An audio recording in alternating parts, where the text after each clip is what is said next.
Hello friends, कैसे हैं आप सब? वेलकम बैक एंड किसमें एहसास के लास्ट पार्ट में आप सभी लोगों ने सुना कि जो हमारी शानवी थी वो रो रही थी और जिया परेशान खड़ी थी। परेशान होकर वो सो चुकी थी। नेक्स्ट मॉर्निंग जिया उठती है, कमरे को देखती है, कमरा खाली होता है।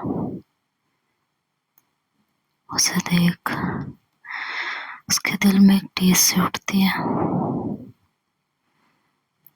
रात भर जिया सो नहीं सकी थी। नेहा की बातें उसके कानों में हथौड़ों की तरह गूंज रही थी। शानवी ने कभी तुम्हें अपनी प्रॉपर्टी नहीं समझा था।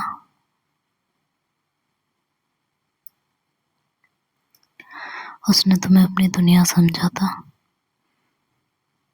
जिया को अब अपनी हर एक बात, हर चीख और शानवी पर लगाया हर इल्जाम रियलाइज हो रहा था। उसने खुद को आईने में देखा। आंखें सूजी हुई थी, चेहरे पर पुरानी चमक गायब हो गई थी। उसने तुरंत अपनी गाड़ी की चाबी उठाई और रेडियो के नीचे आई। बाहर जाने लगी। उसकी मॉम ने कहा, चाय पी लो, ऑफिस जा रही हो तो।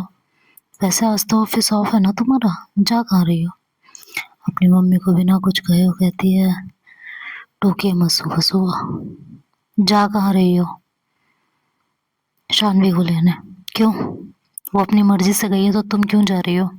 जो बोला टल गई उसे अपने घर में। मम्मी बस, इस बारे में मैं रात में बात कर चुकी हूँ। जिया के पापा कहते हैं तो तुम फैसला ले चुकी हो? जी पापा। आपको मेरे फैसले में साथ देना है तो मुझे अच्छा लगेगा और नहीं देना है तो भी मुझे बुरा नहीं लगेगा।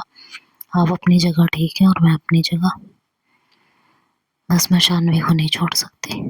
ये कहकर वो वहां से जा चुके थे। अंदर गाड़ी काफी घंटों का सफर तय करके शानवी के घर के आगे आके रुकती है। गाड़ी से उतरती है, याद करती है कि शानवी को कितने नाज से वो लेके गई थी कि उसकी हर खुशी का ख्याल रखेगी। और किस तरह उसने उसे चोट पहुंचाई है, किस तरह उसने उसे गम दी। हर एक बात उसके दिल दिमाग में चल रही थी। खैर, किसी तरह शानवी के घर के बाहर आती है, लेकिन डोरबेल बजाने की हिम्मत उसकी अभी भी नहीं पड़ती। उसके मन में तूफान चल रहा होता है, लेकिन किसी तरह हिम्मत करके घर की डोरबेल बजाती है। सर्वेंट आके दरवाज़ा खोलता है। जिया को देख उसे नमस्ते करता है और उसे अंदर आने के लिए कहता है। जिया जैसे ही घर के अंदर दाखिल हुई, शानवी की मम्मी जो हॉल में ही बैठी थी, जिया को देखती उनके चेहरे पर एक बड़ी सी मुस्कान आ गई थी। उन्हें तो पता भी नहीं था कि पिछले कुछ महीनों से दोनों के बीच चल क्या रहा है। और गुजरी रातों में न जाने क्या कुछ हुआ है, कितना तूफान गुजरा है। किसी भी बात की जरा से भी भनक नहीं थी उन्हें। शानवी की मम्मी ने कहा, अरे जिया बेटा, आप अचानक, बताया भी नहीं कि आप आ रहे हैं। आइए बैठिए। और फिर सर्वेंट को इशारा करती है कि चाहिए चाय नाश्ता लगाइए। शानवी के पापा भी ऊपर से नीचे आ रहे होते हैं तो जिया को देखते हैं और कहते हैं, तुम? शानवी कल शाम को आई, बोली मम्मी से मिलने का मन कर रहा था। मैंने पूछा था कि आप क्यों नहीं आए, अकेले कैसे आई, तो उसने कुछ कहा नहीं। जिया के गले में जैसे फांस अटक गई थी। वो अंदर ही अंदर जैसे मर रही थी, पर बड़ों के सामने से खुद को संभालना था। तो उसने जबरदस्ती एक मुस्कान अपने चेहरे पर ओढ़ ली। उसने कहा, जी पापा, वो बस मैं आ नहीं पाई, मैं दोपहर से ऑफिस गई थी, काम था इसलिए देर हो गई। चलो कोई नहीं, अच्छा हुआ अब आ गई तुम। अच्छा लगा तुम्हें यहाँ देख के। और ऑफिस ना छोड़ने का डिसीजन ले लिया या भी नहीं? हुआ क्या था तुम्हें? अब जिया बोले क्या? तो उसने कहा कुछ नहीं पापा, बस अपना बिजनेस करना चाहते थे और इसीलिए ऐसी बचकानी हरकत कर गई। उसके पापा हंसे और बोले ये बिजनेस भी तुम्हारा अपना ही है, इसमें शेयर तुम्हारे ही हैं, तो जैसे हम हैं वैसे तुम भी हमारी पार्टनर ही हो। जी पापा।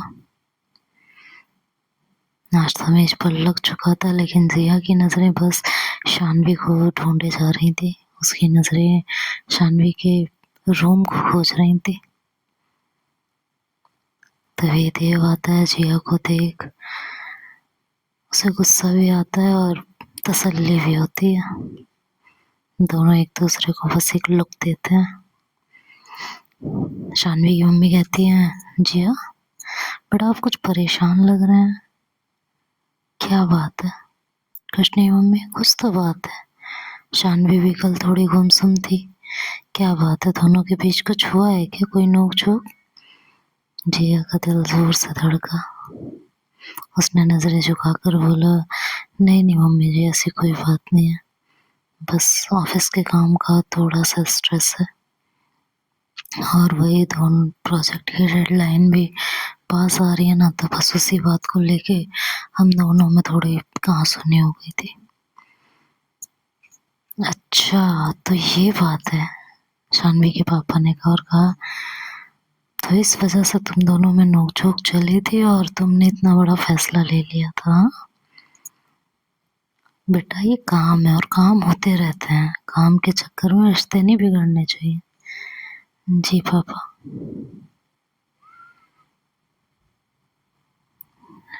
उसके पापा ने देव की तरफ देखा और कहा शानवी कहाँ है भाई, जिया आई है, बुला के लाओ। तो जिया कहती है नहीं रहने दीजिए, है कहाँ बता दीजिए, मैं जाके खुद ही मिल लेती हूँ। तो शानवी की मम्मी ने कहा ऊपर अपने कमरे में, कह रही थी कि ऑफिस की कोई फाइल चेक करनी है, जाइए मिल लीजिए। जिया को कमरा बताया गया, वो कमरे की तरफ चली गई। भारी कदमों से सीढ़ियां चढ़कर शानवी के कमरे के पास पहुंची। दरवाजा बंद था। जिया ने एक लंबी सांस ली और धीरे से डोर को नॉक किया। जिया ने फिर से नॉक किया। शानवी ने कहा कौन? तो जिया ने फिर से नॉक किया। अंदर से शानवी की आवाज आई मम्मी मैंने कहा ना मुझे भी काम करना, मुझे डिस्टर्ब मत कीजिए। जिया ने कहा शानवी मैं हूँ। जिया। अंदर एकदम सन्नाटा छा गया था। शानवी जिया का नाम सुन के मिली जुली एहसासों के साथ खुद को कंट्रोल करने की कोशिश कर रही थी। कुछ सेकंड बाद दरवाजा खुला। शानवी सामने खड़ी थी, आंखें सोजी हुई और चेहरा उतरा हुआ। जिया को एक पल देखा और फिर उसने दरवाजा बंद करना चाहा, पर जिया ने अपना हाथ बीच में रख दिया। शानवी ने कठोरता से कहा यहाँ क्यों आई हो, और दरवाजा बंद करने दो वरना मैं चिल्लाऊंगी और मम्मी पापा सब ऊपर आ जाएंगे और पूछेंगे क्या हुआ, फिर देते रहना जवाब। चले जाओ यहाँ से। जिया जबरदस्ती कमरे के अंदर दाखिल होती है और दरवाजा बंद कर देती है और बिना देर किए शानवी के सामने हाथ जोड़ खड़ी हो जाती है। कहती है जिया मम्मी पापा को कुछ नहीं, शानवी मम्मी पापा को कुछ नहीं पता है, मैंने उन्हें बहाना बना दिया, प्लीज मुझ पर चिल्लाओ, मुझे मारो, पर अपनी मम्मी का दिल मत तोड़ो। मैं अपनी गलती की माफी मांगने आई हूँ। मैं मर जाऊंगी उस घर में तुम्हारे बिना। मरना? जिया जी उस रात आपने जो मेरे साथ किया ना, वो किसी मौत से कम नहीं था मेरे लिए। जो मेरे साथ किया है ना आपने, वो मौत से कम नहीं था। आपने मेरे प्यार का मजाक उड़ाया, आपने मुझे याद दिलाया और हर बार याद दिलाया कि मैं आपके लिए सिर्फ एक मजबूरी हूँ। और जब मैंने आपको आपकी पसंद की आज़ादी दे दी तो अब क्या चाहिए? मैंने कहा नहीं चाहिए ऐसी आज़ादी। वो जलन थी जानवी, मुझे विराट को तुम्हारे करीब देखकर जलन होती है, मैं पजेसिव हो जाती हूँ, मुझे लगता है मैं तुम्हें खो दूंगी। जानवी गुस्से में पास आकर जिया के सीने पे हाथ रख जोर से मारते हुए कहते, जलन हक से होती है जिया, और आपने तो हमारा रिश्ता ही नकार दिया था। आपने कहा था कि हम अजनबी हैं, तो एक अजनबी को माफ करने का मेरे पास कोई कारण नहीं है। चले जाओ यहाँ से, इससे पहले कि मेरा सब्र टूट जाए और मैं सबको सब कुछ बता दूं, सबके सामने सच बोल दूं। आप जाओ यहाँ से। जिया ने शानवी का दुपट्टा पकड़ने की कोशिश की, पर शानवी ने झटक दिया। शानवी ने कहा, जाओ जिया, मेरा चेहरा भी मत देखना आप। आपको तो मेरा चेहरा देखने से भी प्रॉब्लम थी ना? हाँ, जाओ काम करो आप अपना, नहीं तो आपको प्रॉब्लम होगी। हाँ बताइए कैसे? बस एक चांस चाहती हूँ जिया, मैं शानवी में, मुझे रिग्रेट है। एक बार मेरी तरफ देखो, मेरी आंखों में देखो कितना दर्द है। मैं बदलने की कोशिश कर रही हूँ, मैं वादा नहीं कर रही कि मैं कभी गुस्सा नहीं करूँगी, लेकिन एक वादा कर रही हूँ कि कभी शक नहीं करूँगी, तुम्हें जज नहीं करूँगी। बस मुझे एक चांस दो, वापस आ जाओ प्लीज़। चांस? कितने चांस दूंगी मैं? हर बार टूटती हूँ, हर बार सोचती हूँ कि शायद इस बार सब ठीक हो जाएगा, लेकिन नहीं होता। आपने कह दिया था कि आप मेरी शक्ल नहीं देखना चाहती, ऑफिस नहीं जाना चाहती, तो ठीक है, मैंने आपको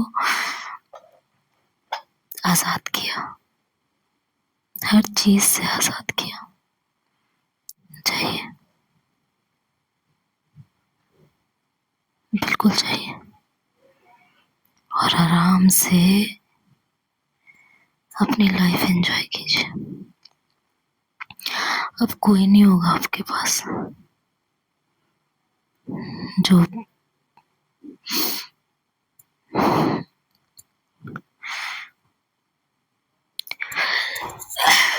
सॉरी शानवी, प्लीज मेरी बात समझो, हो गया आपका नाटक?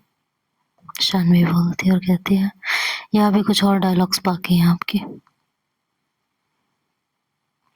बताइए। जिया सन्न रह गए थे। शानवी ने कहा, जिया आपने मुझसे पूछा था ना कि कौन से यकीन की बात कर रही हो? कल रात मैंने उस सवाल का जवाब ढूंढ लिया। आपको मुझ पर कभी यकीन था ही नहीं, आपने मुझसे प्यार नहीं किया, आपने सिर्फ मेरी ज़रूरत के हिसाब से खुद को ढाला। जिस पर लगा कि आपका ईगो हर्ट हो गया है, आपने कह मेरे कैरेक्टर, मेरी नीयत और मेरे प्यार सब पर कीचड़ उछाल दिया। जिया ने कहा, शानवी वो सब गुस्से में इंसान वही बोलता है जिया जी, जो उसके सबकॉन्शियस में होता है। आपने मुझे इस्तेमाल करने वाली कहा, तो जाइए, अब आप यहाँ से जाइए, मुझे आपके सॉरी की ज़रूरत नहीं और ना ही आपके मौजूदगी की।